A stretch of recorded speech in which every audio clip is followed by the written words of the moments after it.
ॐ श्रीगुरुभ्यो नमः। श्रीकान्तो मातुलो यस्य जननी सर्वमङ्गला जनकः शङ्करो देवस्तं वन्दे कुञ्जराननम्।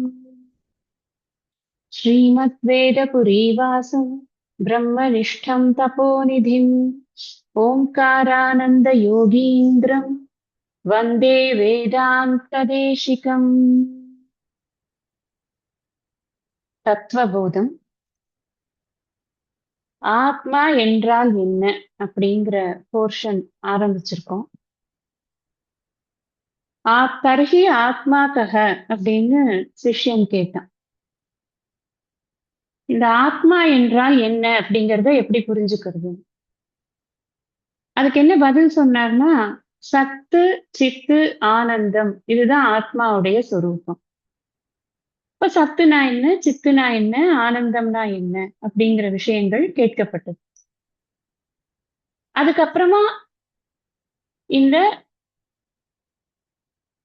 24 தத்துவங்களை பற்றி நான் சொல்ல போகிறேன். அதாவது சிருஷ்டியினுடைய பிரகரணத்தை பத்தி சொல்றேன். ஃபர்ஸ்ட் ஆத்மா என்பது என்னங்கிறது தெரிஞ்சு ஒரு பக்கம் வச்சுண்டாச்சு. இப்போ சிருஷ்டி எப்படி செய்யப்பட்டிருக்கிறது அப்படிங்கறத தெரிந்து கொண்டால்தான் அந்த சிருஷ்டியில நான் எப்படி இருக்கேன், நான் எந்த மாதிரி அந்த சிருஷ்டியில என்ன புரிஞ்சுக்கிறது அப்படிங்கிறது எனக்கு தெரியும். அதுக்காக வேண்டி அத சதுர்விம்சதி தத்துவோத்பத்தி பிரகாரம் வக்ஷியாமக அப்படின்னு சொல்லி சிருஷ்டியினுடைய பிரகரணத்தை ஆரம்பிச்சார். முதல்ல எடுத்த உடனே சொன்ன விஷயம் என்ன அப்படின்னா, மாயை அப்படின்னு ஒண்ணு இருக்குப்பா. இந்த மாயை அப்படிங்கிறது தனிப்பட்ட முறையில் இயங்கக்கூடியது அல்ல, அது சார்ந்து இருக்கக்கூடிய தன்மையை கொண்டது. யார்கிட்ட இந்த மாயை சார்ந்து இருக்கு அப்படின்னா, பிரம்மாஸ்ரயம் அப்படின்னு ஃபர்ஸ்ட் மாயையினுடைய முதல் மாயை இன்ட்ரடக்ஷனே எப்படி பண்றாருன்னா, பிரம்மாஸ்ரயம் அப்படின்னு தான் மாயையை கொண்டு வர்றது. பிரம்மனுக்கு ஆசிரியமான, பிரம்மனை சார்ந்து இருக்கக்கூடிய மாயை என்பது இருக்கிறது. அந்த மாயையிலிருந்துதான் இந்த ஆகாசமானது வந்தது. ஆகாசத்திலிருந்து ஆகாசம் முதலிய பூதங்கள் எல்லாம் வந்தது. அந்த ஆகாசத்தினுடைய சாத்விக அம்சத்திலிருந்து ஞாபகம் வச்சுக்கணும், இந்த டெக்ஸ்ட்ல இந்த மாயையினுடைய சத்துவகுணத்திலிருந்து ஈஸ்வரன் வந்தார், ரஜோகுணத்திலிருந்து ஜீவர்கள் வந்தார்னு இந்த இடத்துல சொல்லப்படுது. நான் உங்களுக்கு புரிஞ்சுக்கணுங்கிறதுனால டைரக்டா தமோ குணத்தை பத்தி பேசினா அப்ப சத்வரஜஸ் என்ன ஆச்சு அப்படின்ற கேள்வி நமக்கு வரும். அதனால நாம அதையும் பார்த்து விட்டு அதுக்கப்புறம் தமோ குணத்திலிருந்து இந்த சூக்ஷ்ம பஞ்சபூதங்கள் வந்தன. அந்த சூக்ஷ்ம பஞ்சபூதங்கள்ல அதுல ஒவ்வொன்னத்திலையும் இருக்கிற சத்வகுணத்திலிருந்து சில தோன்றல்கள், ரஜோகுணத்திலிருந்து சில தோற்றங்கள், தமோ குணத்திலிருந்து சில தோற்றங்கள் அப்படி வந்ததுன்னு முதல்ல ஒரு பிக்சர் கொடுத்தேன். உங்களுக்கு ஞாபகம் இருக்கான்னு ஜஸ்ட் நீங்க ரெமரிய ரீவைண்ட் பண்ணி பாருங்க. இங்க இவர் ஸ்ட்ரெயிட்டா எங்க போயிடுறாருன்னா, தத்தக ஆகாச சம்பூத்தகக்கு போயிடுறாரு.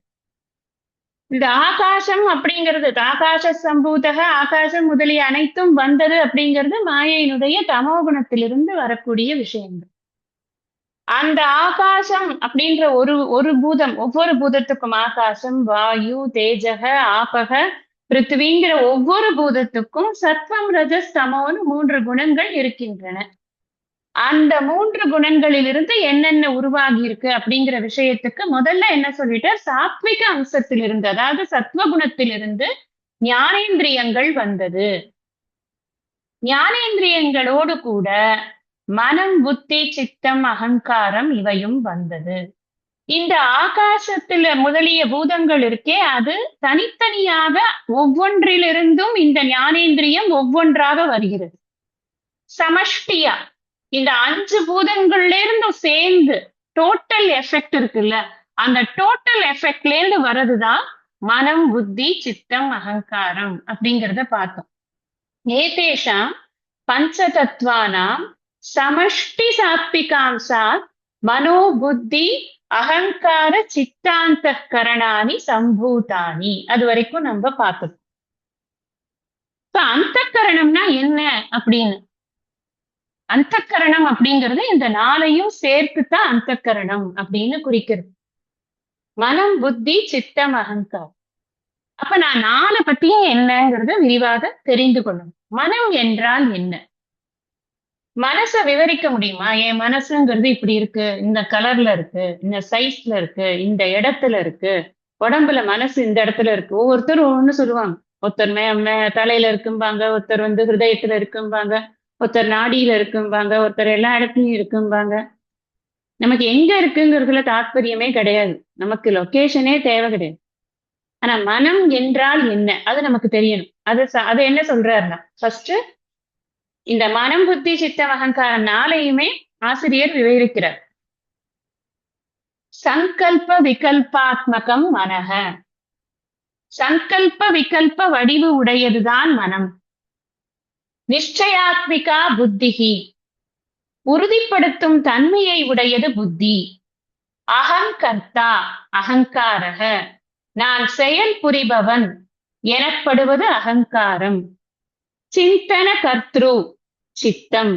சிந்திக்கும் ஆற்றலை உடையது. இன்னும் சொல்ல போனா கொஞ்சம் ஆழமா யோசிச்சோம்னா நினைவாற்றல். சிந்திக்கும் ஆற்றல் எங்கேருந்து வருதுன்னா நினைவாற்றல் இருந்தாதான் ஒரு மெமரி வேணும். அந்த மெமரி எங்க இருக்குன்னா சித்தம். இப்ப சங்கல்ப விகல்பாத்மகம்னா என்ன அர்த்தம்? மனசு அப்படிங்கிறதே எண்ணங்களின் இருப்பிடம் அப்படின்னு சாஸ்திரம் சொல்றது. எண்ண குவியல் இல்ல மனசு, எண்ணங்களின் இருப்பிடம். ஒரே ஒரு எண்ணமாக இருந்தாலும் அது மனம் என்று அறியப்படுகிறது. பல எண்ணங்கள் இருந்தாலும் அந்த எண்ணங்களுக்கு ஒரு இருப்பிடத்தை கொடுப்பது எது அப்படின்னா மனசுதான் கொடுக்கணும். இப்போ உதாரணத்துக்கு ஒரு பிளாக் போர்ட்ல எழுத்துகள் இருக்குன்னு வச்சுக்கோங்க. நிறைய இந்த எழுத்துகள் எல்லாத்தையும் கூட்டினாதான் அதை ஒரு சொல்லாக முடியும். அந்த எழுத்துக்களை தாங்குவது எது அப்படின்னா அந்த பிளாக் போர்ட் தான் தாங்கும். அது போல மனமானது எண்ணங்களை தாங்கக்கூடியதாக இருக்கிறது. இந்த மனசுலதான் எல்லா எண்ணங்களும் இருக்கிறது. இந்த எண்ணங்கள் எப்படி இருக்கு அப்படின்னா, அதை ஏன் கேக்குறீங்க? காலையில ஒண்ணு இருக்கு, மத்தியானம் மாறி போயிடும். நேத்தி நினைக்கிறது ஒண்ணா இருக்கு, நாளைக்கு அது மாறிடுது. அது ஒன்றும் நிலையாவே இருக்கிறது இல்லை. இது எல்லாருடைய அனுபவம். எந்த விஷயம் எடுத்துக்கொண்டாலும் இன்னைக்கு வகுப்புக்கு வரலாமா வேண்டாமா, வகுப்புக்கு வரணும், வகுப்புக்கு வர வேண்டாம், இப்படி 2 கட்சி இருக்கு, 2 எண்ணம் இருக்கு. மனசுக்குள்ளேயே இந்த எண்ணம் இருக்கு. இன்னைக்கு ஹெல்த் சுமாரா இருக்கு, இன்னைக்கு அவசியம் போய் தான் ஆகணுமா? எதுக்கு? அவங்கதான் போடுவாங்களே ரெக்கார்டிங், அப்புறம் எதுக்கு நான் போய் உட்கார்ந்து அதை கேட்டுட்டு? எப்ப முடியுதோ அப்ப கேட்டுக்கலாம். இது இன்னொரு எண்ணம் சொல்லுது. இந்த முதல் எண்ணம் என்ன சொல்லுது? அதெல்லாம் கிடையாது, நம்ம டைரக்டா கேட்டாதான் நல்லா இருக்கும், இன்னைக்கு எப்படியாவது போயிடலாம், நம்ம விட்டுறக்கூடாது கிளாஸ. இது ஒரு எண்ணம் சொல்றது. இந்த எண்ணம் சொல்றது, இந்த எண்ணம் சொல்றது, மாத்தி மாத்தி மாத்தி இந்த எண்ணங்கள். நான் ஒரு உதாரணத்தை உங்களுக்கு எடுத்து கொடுக்குறேன். நீங்க உங்க வாழ்க்கையில வரக்கூடிய எத்தனை விஷயங்களுக்கு நீங்க சிந்தனை செய்திருக்கிறீர்களோ அத்தனையும் நீங்க எடுத்துக்கலாம். எல்லாம் ஹோம்ஒர்க் நிறைய பண்ணலாம். நம்ம மனசு எப்படியெல்லாம் எந்தெந்த நேரங்கள்ல எல்லா விஷயத்தையும் முடிவு எடுக்கிறதுக்கு முன்னாடி மனசு பெரும் போராட்டத்தை சந்தித்த பிறகுதான் ஒரு முடிவுக்கு வரும். அந்த போராட்ட களம் எது அப்படின்னா அது மனசுதான். அதனாலதான் மனசுக்கு பேரு சங்கல்ப விகல்பாத்மகம். ஆத்மகம் அப்படின்னு போடுறார். அதுதான் வடிவமே அப்படின்னு. சரியான குழப்பவாதி அப்படின்னு அர்த்தம். ஒரு தீர்மானமா ஒரு எண்ணம் இருக்கவே இருக்காது.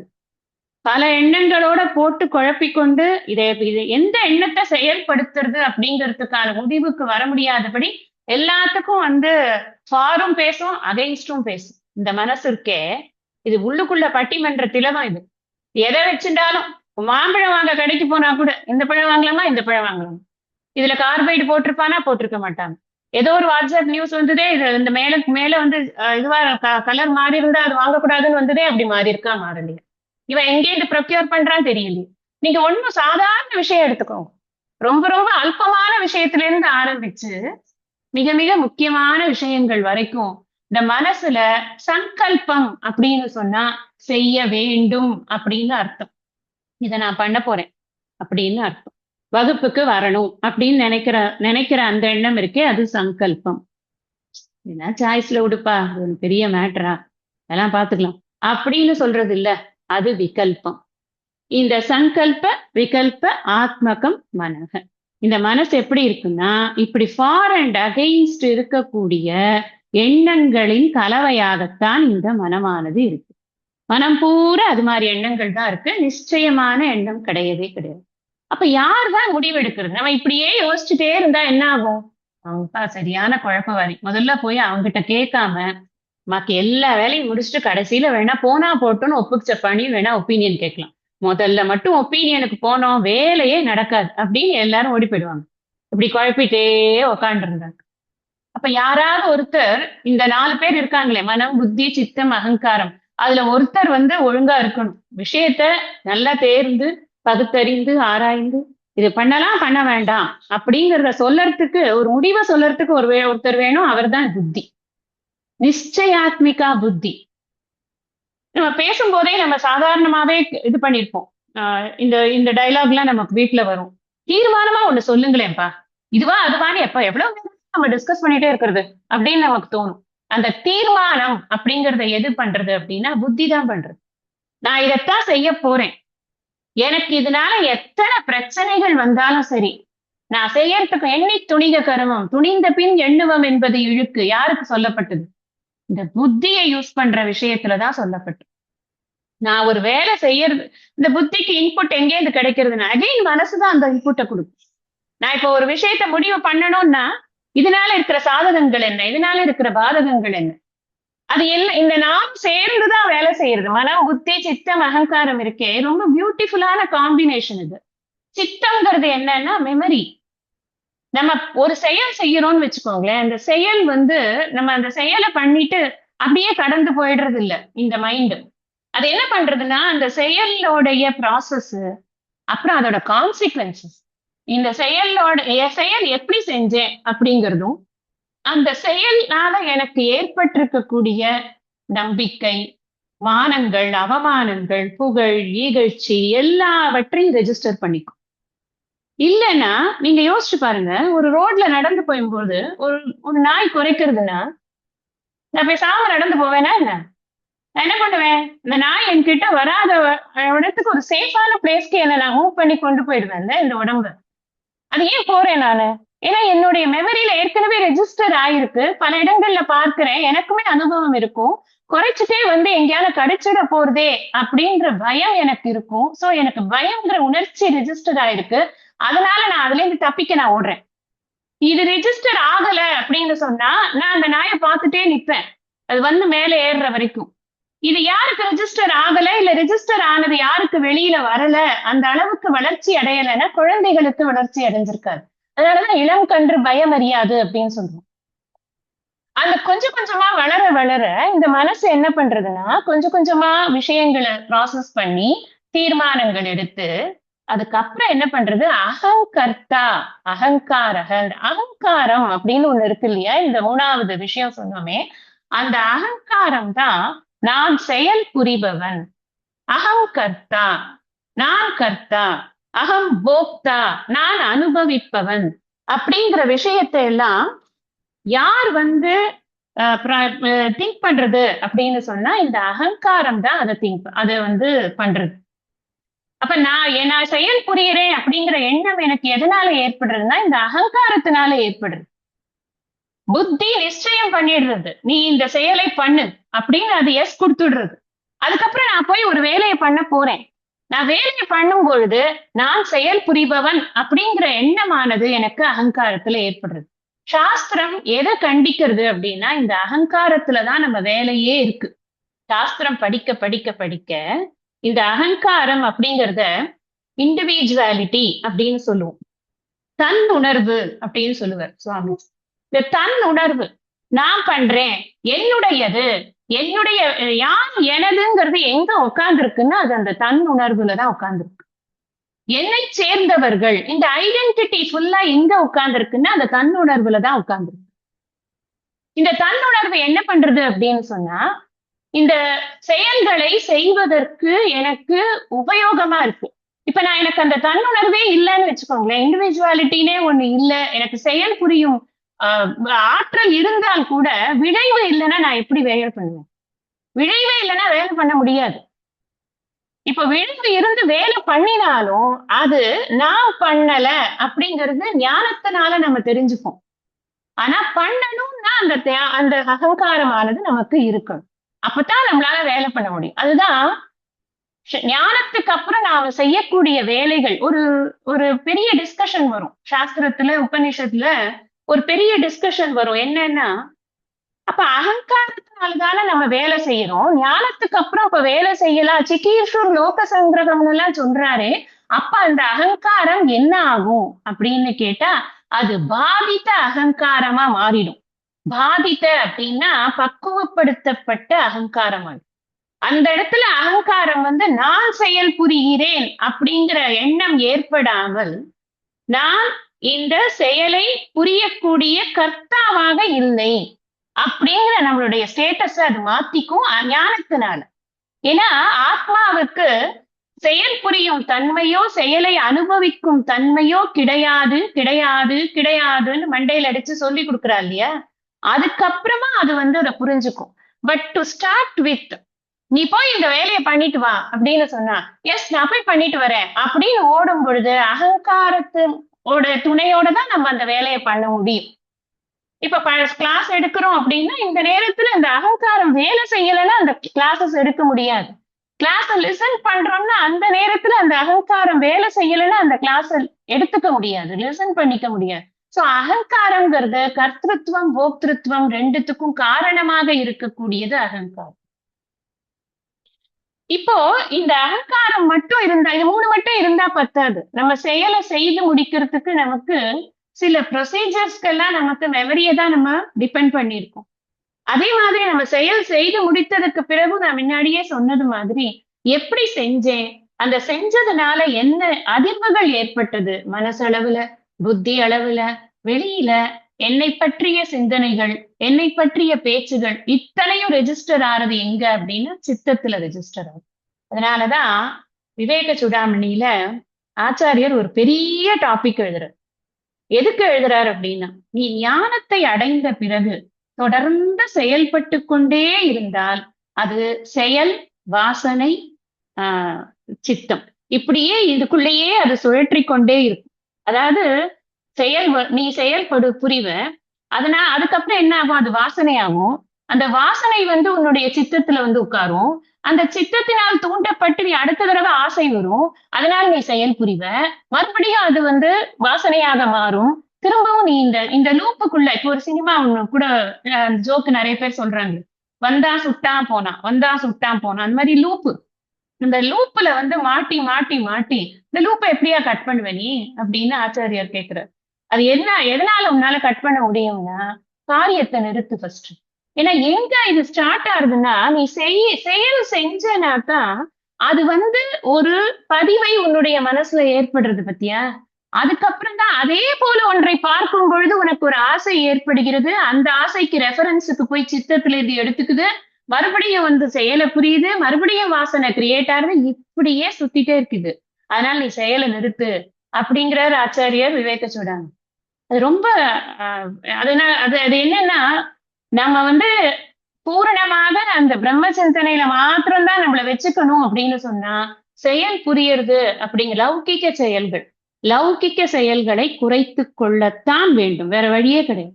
நீங்க தொடர்ந்து அதெல்லாம் எனக்கெல்லாம் ஒண்ணுமே ஆகாது, நான்லாம் பாதித்த அகங்காரம் வச்சிருக்கேன், ரொம்ப டெக்னிக்கலாலாம் சவடாலாம் விட முடியாது, எப்ப வேணாலும் அடி கிடைக்கும். அதனாலதான் என்ன சொல்றது அப்படின்னு சொன்னா, அதனாலதான் கிருஷ்ணர் கீதையில என்ன சொல்றார் அப்படின்னா, நீ எல்லா செயல்களையும் மச்சித்தக மத்கத பிராணாக போதயந்த பரஸ்பரம் அப்படின்னு நீ என்மயமா மாற்று. நீ வேற செயல்லாம் பண்ணாத, மனுஷால திருப்தி பண்ற செயல்லாம் பண்ணாத. நீ எல்லா செயலையும் என் மீது பக்தி செலுத்தி என்னிடமே நீ அந்த செயல்களை எல்லாம் சமர்ப்பித்து கொண்டு இருந்தாய்னு சொன்னா, நிச்சயமா உன் மனசு வெளியில போகாது அப்படின்னு நமக்கு way to get out of அந்த லூப்ப சொல்லி கொடுக்கறது எங்கன்னா கீதையில சொல்லி கொடுக்கறது. அந்த லூப் ஒண்ணு இருக்குங்கிறத ஆச்சாரியர் விவேக சூடாமணியில சொல்றார். நான் உங்களுக்கு பிரசங்க வசாத் இதை சொன்னேன், இது இங்க டாபிக் கிடையாது. இங்க விஷயம் புரிஞ்சுக்க வேண்டியது என்ன அப்படின்னா, மனம் என்றால் சங்கல்ப விகல்பாத்மகம் மனக. செய்ய வேண்டும் செய்ய வேண்டாம் என்ற விகல்பமானது அந்த சிந்தனையில் மாறுபாடுகள் தோன்றுவது அப்படி சஞ்சலத்வாத் மனகன்னு மனசுக்கு இன்னொரு இது சொல்றதா, சஞ்சலம் எப்ப பாரு இருந்து கொண்டே இருக்கும், பெண்டுலம் மாதிரி ஆடிக்கொண்டே இருக்கும் அப்படின்னு எல்லாம் மனசு சொல்றது. நிச்சயாத்மிகா புத்தி, தீர்மானம் எங்கு ஏற்படுகிறது என்றால் புத்தியில் தான் ஏற்படுகிறது. செயல் புரிகிறேன் என்ற எண்ணம் எங்க ஏற்படுறது, அகம் கர்த்தா, நான் செயல் புரிபவன் என்ற எண்ணம் அகங்காரத்தினால் ஏற்படுகிறது. சிந்தன கர்த்ரு சித்தம், இந்த சிந்தனை என்பது, சிந்திக்கும் ஆற்றல் என்பது சித்தத்தினால் நமக்கு கிடைக்கிறது. இந்த பழசையெல்லாம் சிந்திக்கிறது தான் மெமரியில இருந்து எடுத்துன்னு வருதுன்னு சொன்னேன் நான். இப்ப ஒண்ணு நீங்க பண்ணினாலும் அது போய் சித்தத்துல உட்காந்து, இப்ப நீங்க இப்ப ஒண்ணும் இல்ல, இந்த கிளாஸ் இன்னைக்கு கேட்கிறோம்னு வச்சுக்கோங்களேன், ஏதாவது ஒரு ஒரு ஒரு பிட் வந்து ரொம்ப நமக்கு கேட்சியா இருக்கும், நமக்கு ஏதோ கொஞ்சம் கனெக்ட் ஆற மாதிரி இருக்கும். ஹோல் கிளாஸ் கனெக்ட் ஆறதோ இல்லையோ, எங்கேயோ ஒரு இடம் நமக்கு ரொம்ப கனெக்ட் ஆற மாதிரி இருக்கும். இப்ப இது கமெண்ட் செக்ஷன்ல நீங்க போடுறீங்கல்ல, அது அந்த மாதிரி கனெக்ட் ஆகிற இடத்த தான் நீங்க கமெண்ட் செக்ஷன்ல போடுறீங்கன்னு நான் புரிஞ்சுப்பேன்.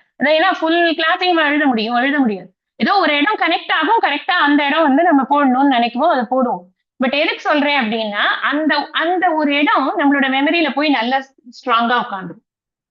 அந்த மாதிரி கொஞ்சம் கொஞ்சமா தான் இப்ப அது இதே கிளாஸ் இன்னொரு தடவை கேட்டா வேற ஒரு இடத்துல ஒரு இடம் வந்து கனெக்ட் ஆகும். எல்லா 1 hour கிளாஸும் ஒரே டயத்துல அப்படியே போட்டோகிராபிக் மெமரியா போய் உட்காராது. அதனாலதான் புனஸ்ரவணம் குறியாத்துன்னு சொல்றது சாஸ்திரம். ஏன் சொல்றது அப்படின்னா, திரும்ப திரும்ப நீ பண்ணிக்கொண்டே இருக்கணும். காரணம் என்னன்னா, இந்த மனசுக்கு அவ்வளவு விக்ஷேபங்கள், அவ்வளவு வந்து இது அலைபாயும் தன்மையோட இருக்கு. அலைபாயாத தன்மையோட ஏக்கமே சிந்தனையாக இருந்து கேட்கறது அப்படிங்கிறது ரொம்ப ரொம்ப ரொம்ப ரொம்ப ரேர். அப்படி வந்து இப்ப யாராவது பண்ண முடியுமான்னு கேட்டா எனக்கு தெரிஞ்சு யாரும் கிடையாது. ஆனா ஒருத்தர் இருந்திருக்கார். யார் அவரு? பாகவதம் கேட்ட பரீட்சித்து. ஒரே சிந்தனை, என்ன சொன்னாரோ அப்படியே புடிச்சுக்கிறது. ஏன்னா 7 நாள் தான் இருக்கு. திரும்ப எல்லாம் ரெக்கார்டிங்லாம் கேட்கவே முடியாது, சான்ஸே கிடையாது. இத போயே சேர்ந்து ஆகணும், ஒண்ணுமே பண்ண முடியாது. அதனால என்ன பண்றது, அந்த அந்த அளவுக்கான ஒரு ஒரு ஒரு ஸ்திரத்தன்மை மனசுல அப்ப வந்துடுறது இல்லையா. அப்ப கேட்கும் பொழுது அவருக்கு இந்த ஒன் வீக்குள்ள எல்லாமே வந்து கிராஸ்பார். இந்த கிராஸ்பிங்கிறது ஒரே டயத்துல வராது. அதுக்குதான் சொல்றேன், திரும்ப திரும்ப கேட்கும் போது சித்தத்துல ஒன்னொன்னு விஷயம் பதியும். அப்படி பதிய பதிய நமக்கு விஷயங்கள் கனெக்டிங் டாட்ஸ் பண்ணினோம்னு வச்சுக்கோங்களேன், எப்படியும் அது புரிஞ்சு போயிடும் அந்த விஷயம். சோ இப்ப அடுத்தது என்ன போறார் அப்படின்னு சொன்னா, முதலையே சொல்லியிருக்கார் ஒன்னொன்னுத்துக்கும் ஞானேந்திரியங்களுக்கு எல்லாத்துக்கும் ஒரு ஒரு தேவதைகள் சொன்னார். அது போல இங்கேயும் சொல்ற, மனசோ தேவதா சந்திரமாக, மனதிற்கு தேவதை சந்திரன். புத்தேகே பிரம்மா, புத்திக்கு தேவதை பிரம்மா. பிரம்மானா இந்த இடத்துல சதுர்முக பிரம்மா, 4 கடவுளாகிய பிரம்மா தான் இங்க தேவதை. அகங்காரஸ்ய ருத்ரக, அகங்காரத்திற்கு தேவதை ருத்ரன். இது ஒன்னும் ஸ்பெசிபிக்கா இதுக்கு ஏதாவது ஒரு இது இருக்கா, சிக்னிபிகன்ஸ் இருக்கான்னா அப்படி ஒன்னும் சொல்லப்படல. இன்னென்னத்துக்கு இன்னென்னது தேவதை, ஒவ்வொருத்தருக்கு ஒரு ஒரு டிபார்ட்மெண்ட்டை பிரிச்சு கொடுத்தாச்சு. அவங்க அந்தந்த விஷயங்களை நமக்கு அனுகிரகித்து கொண்டிருக்கிறார்கள். தேவதையோட வேலை என்ன அப்படின்னா, மனசு நல்லா இருக்கணும்னா நம்ம ஜாதக கட்டத்துல சந்திரன் சரியா இருக்கணும். சந்திரன் சரியான இடத்துல இருந்தாருனா தான் நம்ம மனசு வந்து கரெக்டா இருக்கும், ஒர்க் பண்ணும் அப்படின்னு ஜோசியத்துல சொல்றேன். அது அஸ்ட்ராலஜி இஸ் ஏ சயின்ஸ்.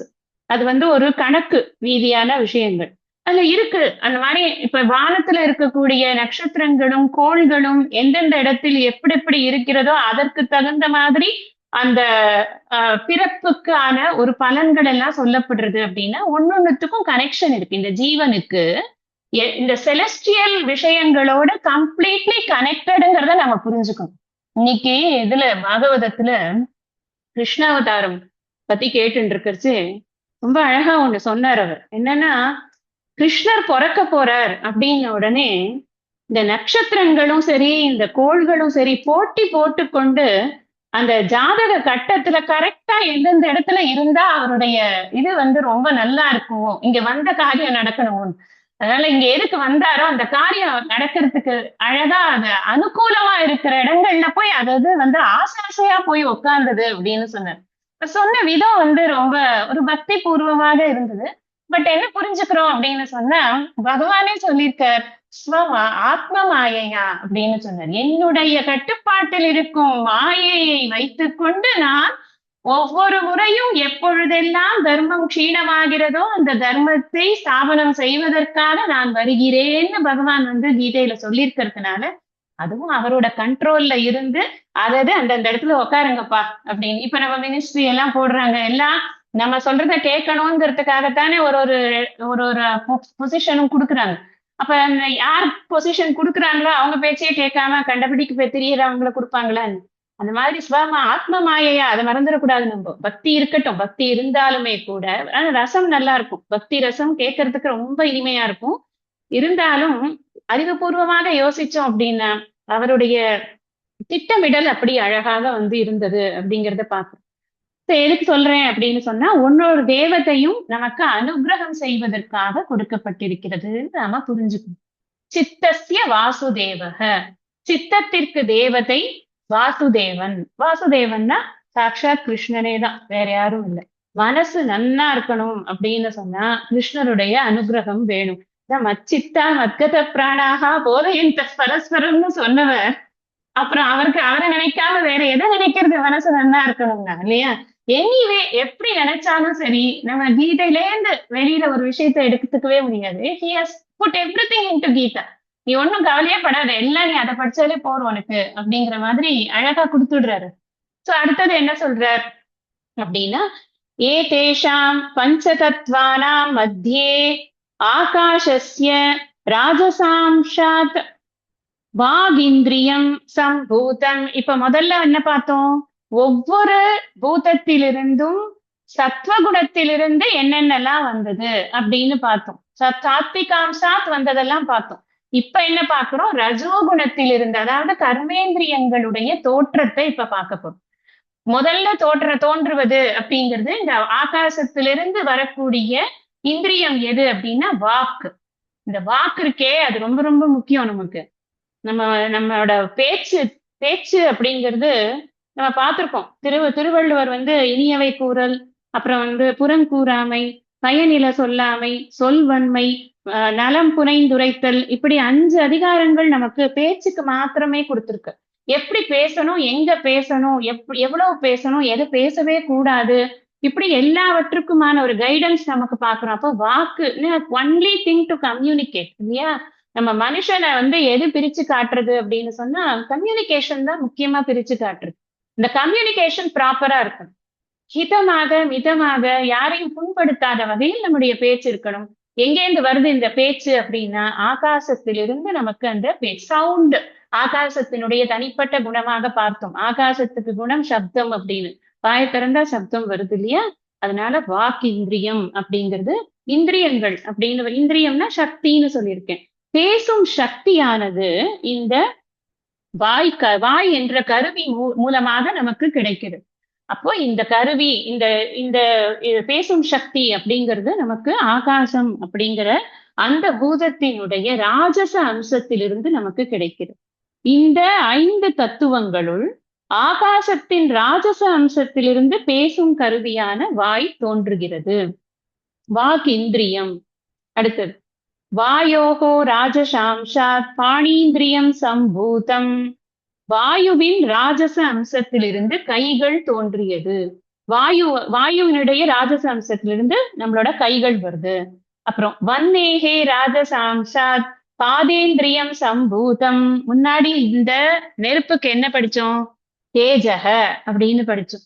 இப்ப வன்னேகே அப்படின்னு, வன்னி அப்படின்னாலும் நெருப்பு தான். ஒரு பல சொற்கள் ஒரே பொருளை குறிக்கக்கூடியதாக இருக்கு. அதுதான் நான் சொன்னேன் ஒக்காபுலரி.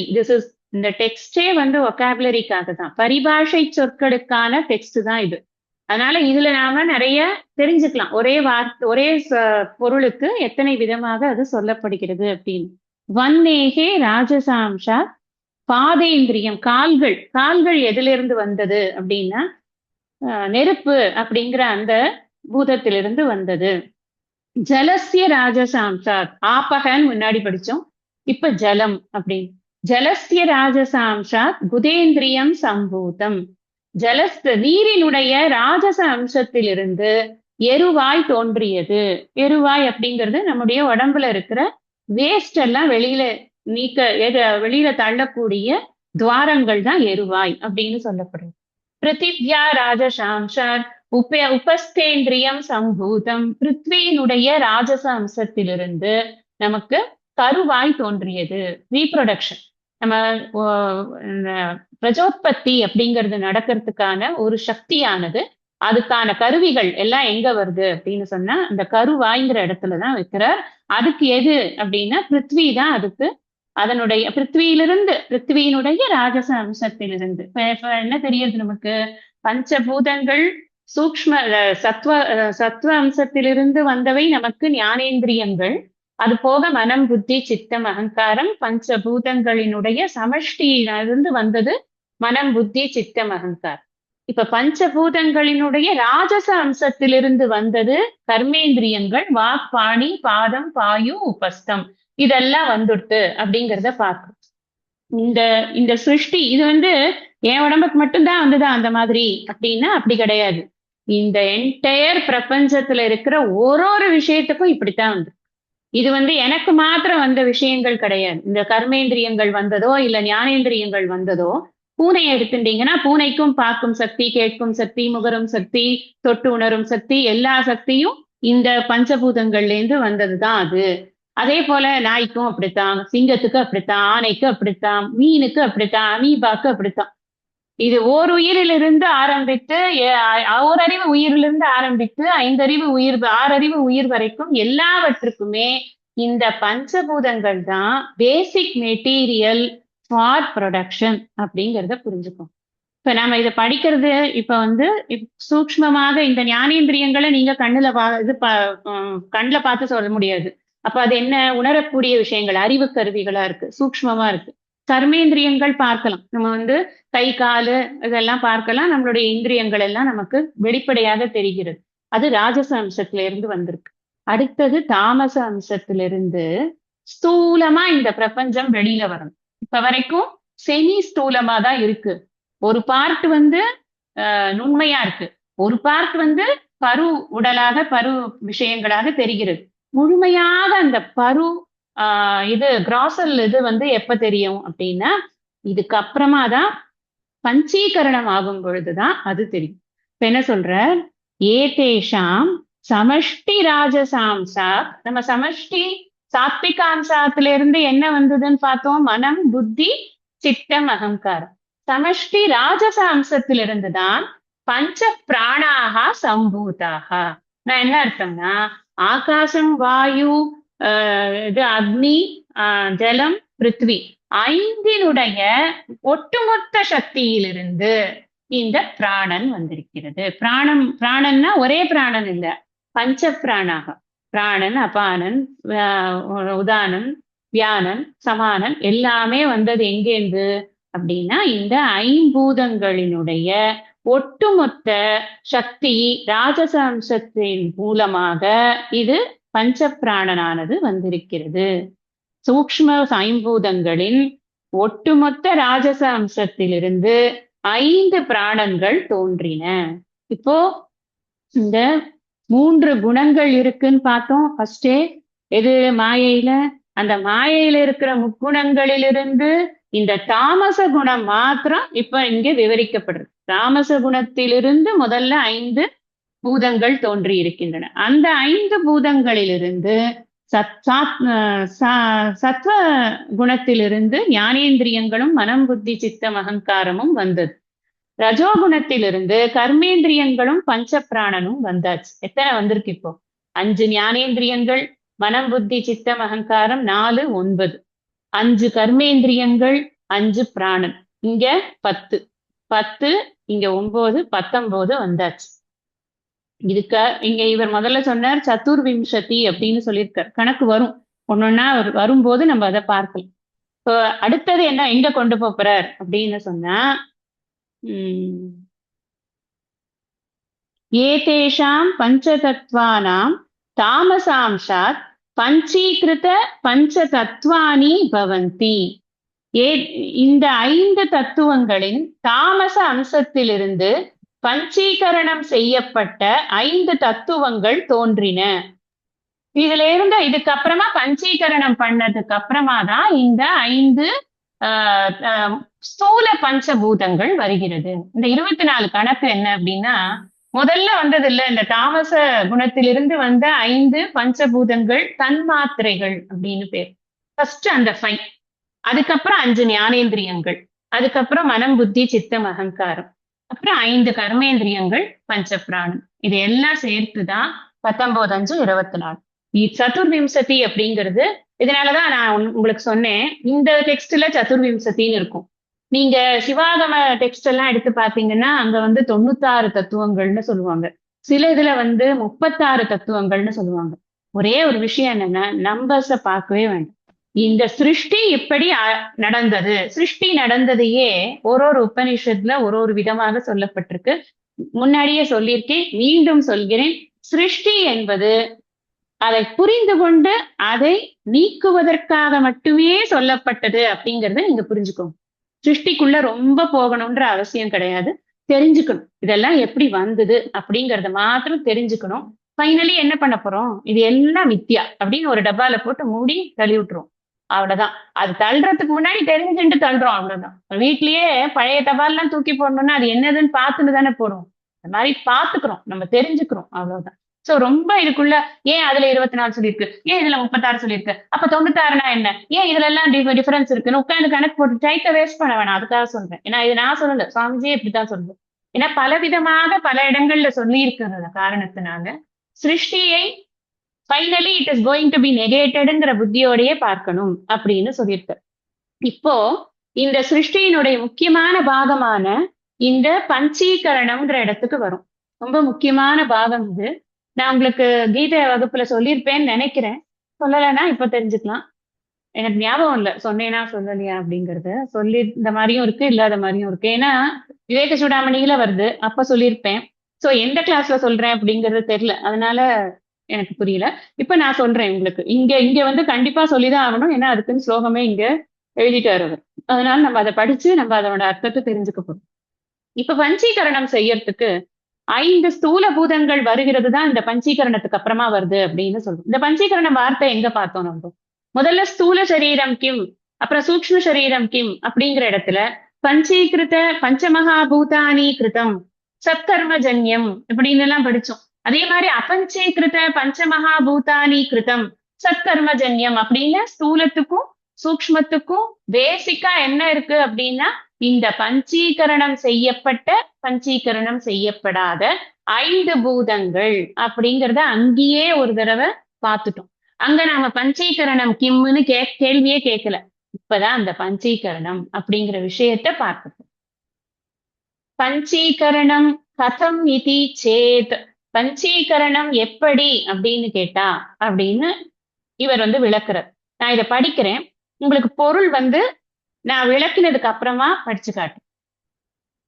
ஏ தேஷாம் பஞ்சமகாபூதானாம் தாமசாம்சஸ்வரூபம் ஏகமேகம் பூதம் த்விதா விபஜ்ய ஏகமேகம் அர்த்தம் பிருதக் தூஷ்ணீம் வியவஸ்தாப்ய அபரமபரம் அர்த்தம் சதுர்தோ விபஜ்ய ஸ்வார்த்தம் அன்யேஷு அர்த்தேஷு ஸ்வபாக சதுஷ்டய சம்யோஜனம் காரியம் ததா பஞ்சீகரணம் பவதி.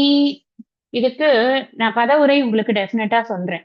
அதுக்கு முன்னாடி அதை நான் உங்களுக்கு புரியுற மாதிரி முதல்ல விளக்கிடுறேன். ஏன்னா பதவுரை சொல்றது நான் விளக்கின அப்புறம் சொன்னா இன்னும் நல்லா புரியும். அதுக்காக இதுக்கு வந்து புரிஞ்சுக்கிறதுக்கு ஒரு எக்ஸாம்பிள் யூஸ்வலா சாஸ்திரத்துல சொல்றது உண்டு. அது என்ன அப்படின்னா, ஒரு 5 பேர் சேர்ந்து எக்ஸ்கர்ஷன் போறாங்க. அந்த எக்ஸ்கர்ஷனுக்கு அவங்க வீட்டுல இருந்து ஒரு கலந்த சாதத்தை கொண்டு வந்துருங்க அப்படின்னு சொல்லிடுறாங்க.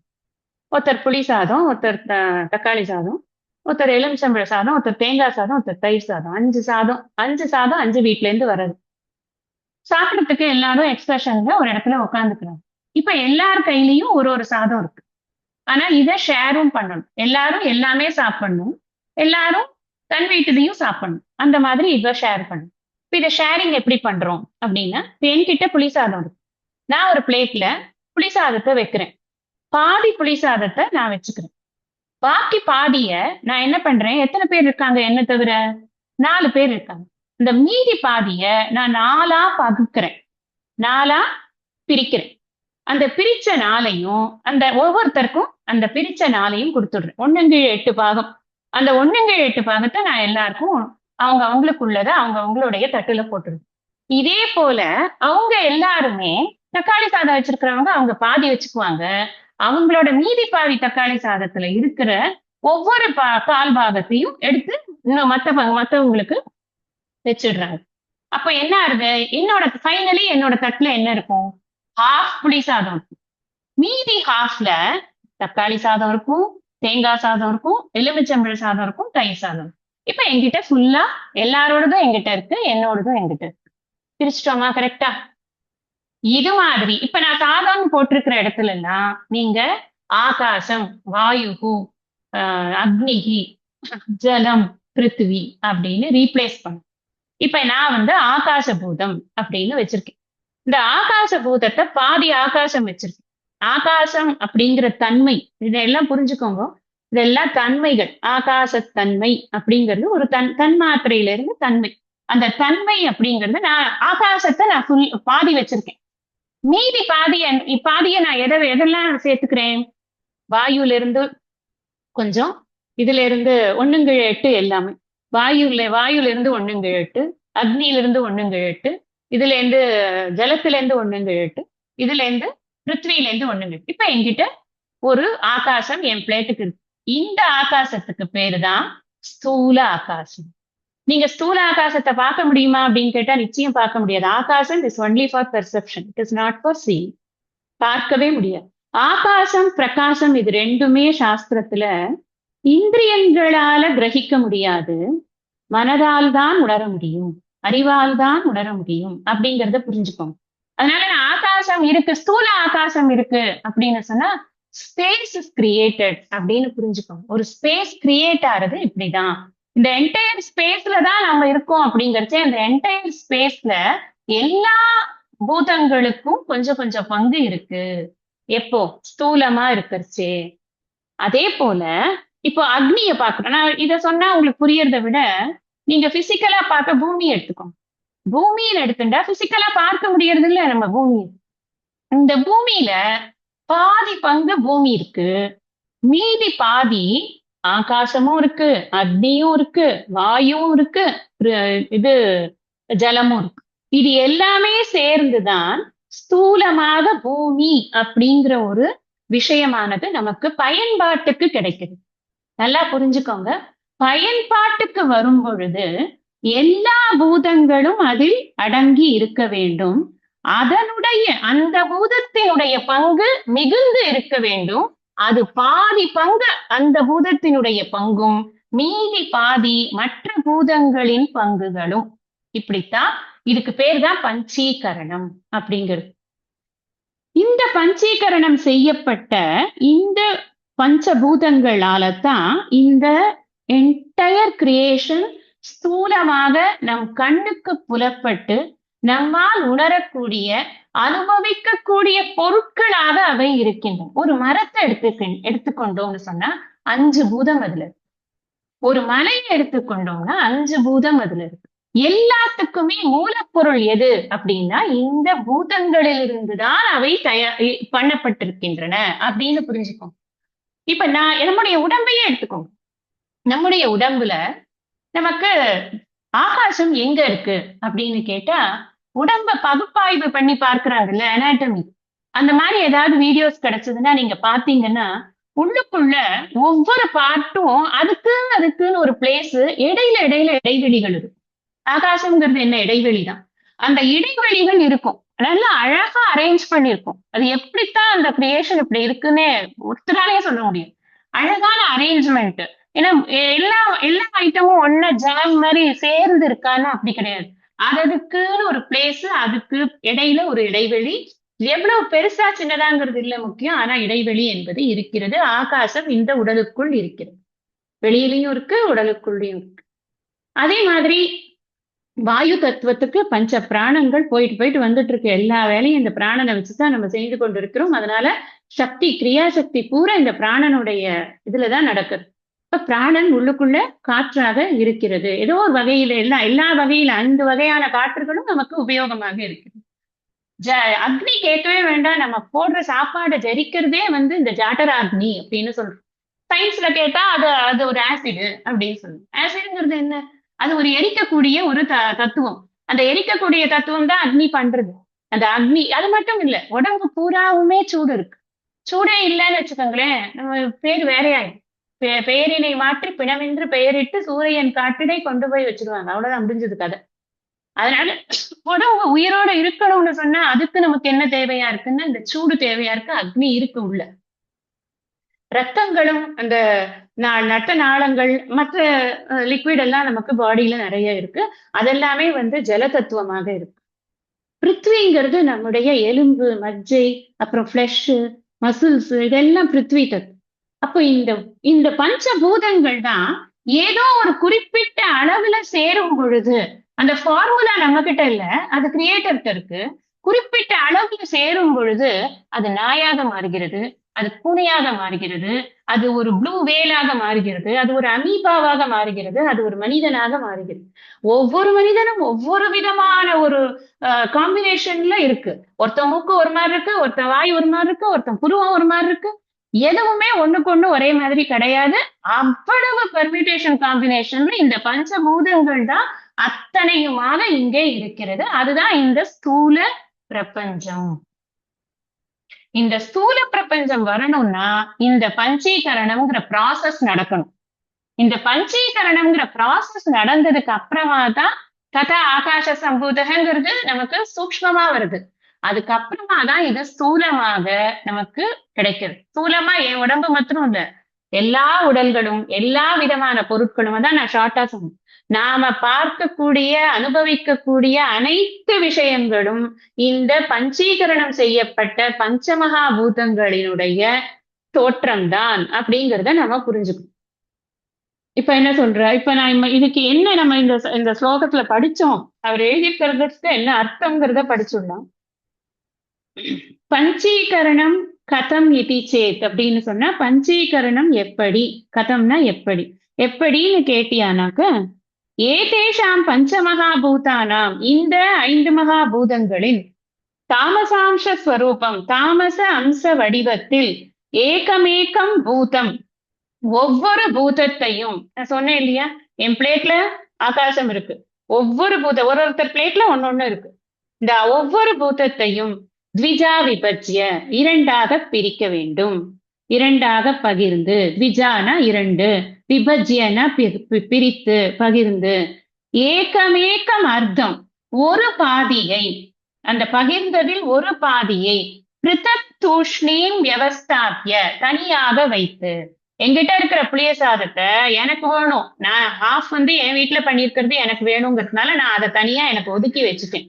அதைத்தான் பிருத்தக் தூஷ்ணீம் வியவஸ்தாபிய தனியாக எடுத்து வைத்து விட்டு, அபரம் அபரம் அர்த்தம் மீதியுள்ள அந்த பாதியை, மீதியுள்ள பாதியை சதுர்தா விபஜ்ய 4ஆக பகிர்ந்து, சுவார்த்தம் அன்யேஷு அர்த்தேஷு, பிற பூதங்களின் பாதியுடன், மற்ற பூதங்கள் எல்லாம் என்ன பண்ணிருக்கு, அதோட பிளேட்ல அக்னி தன்னோடத்துல பாதி வச்சிருக்கு, வாயு தன்னோடத்துல பாதி வச்சிருக்கு. நான் என்ன பண்றேன், ஆகாசத்தை கொண்டு போய் அக்னிட்ட கொண்டு போய் அந்த மீதி பாதி இருந்த இடத்துல நான் இங்க கொண்டு போய் சேர்க்கிறேன். அந்த மாதிரி பிற பூதங்களின் பாதியுடன் ஸ்வபாக சதுஷ்டய தன்னுடைய 4இல் ஒரு பங்கை, அந்த பாதியில 4இல் ஒரு பங்கை சம்யோஜனம் காரியம், அதை போய் சேர்க்கணும். ஒன்னொன்னுலயும் போய் எல்லாத்தையும் கொடுத்துட்டு எல்லாத்தையும் வாங்கி சேர்க்கணும்.